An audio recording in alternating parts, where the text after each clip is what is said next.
this looks like an outstanding model, and I'm so glad to be able to see this. So I just want to be clear on where the SLP steps in with the language part. So the teacher is using the tool. The results pinpoint some students who appear to need a tier 2. And then the SLP comes in. Does the yeah, so you tell me. So where does the SLP come in, and what does she do?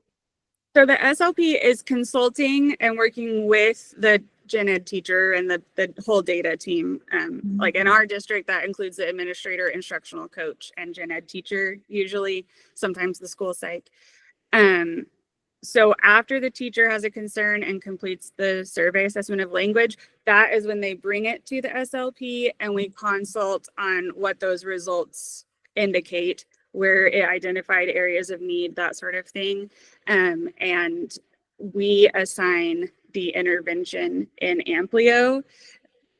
So that's all on the SLP. The teacher is providing that intervention that we assigned, though. They're the ones doing it in the classroom. Then back with the SLP, the general education teacher and the team review the data.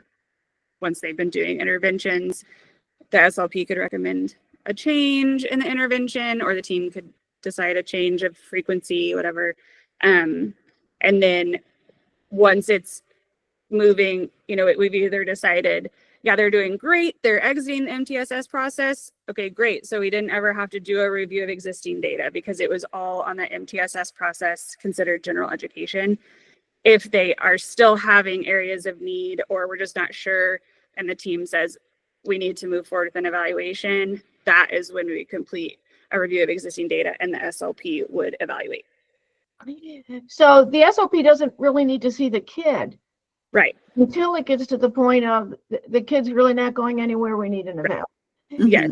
Just for language, because that is within their scope. Yeah. This is outstanding in terms of workload. Yes, that was our main concern, because initially we thought, well, we could have the SLPs do the MTSS process, but that's not really a help. I mean, like we're just taking it from one place and putting it in another place for the SLPs. And this was, like I said, we were really lucky that Putnam City already has a really great MTSS process in place for academics.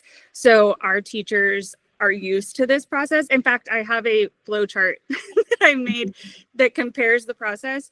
And the only difference in the academic process and the language process is that they are doing universal screenings and we are not. We're just doing it when there's a concern.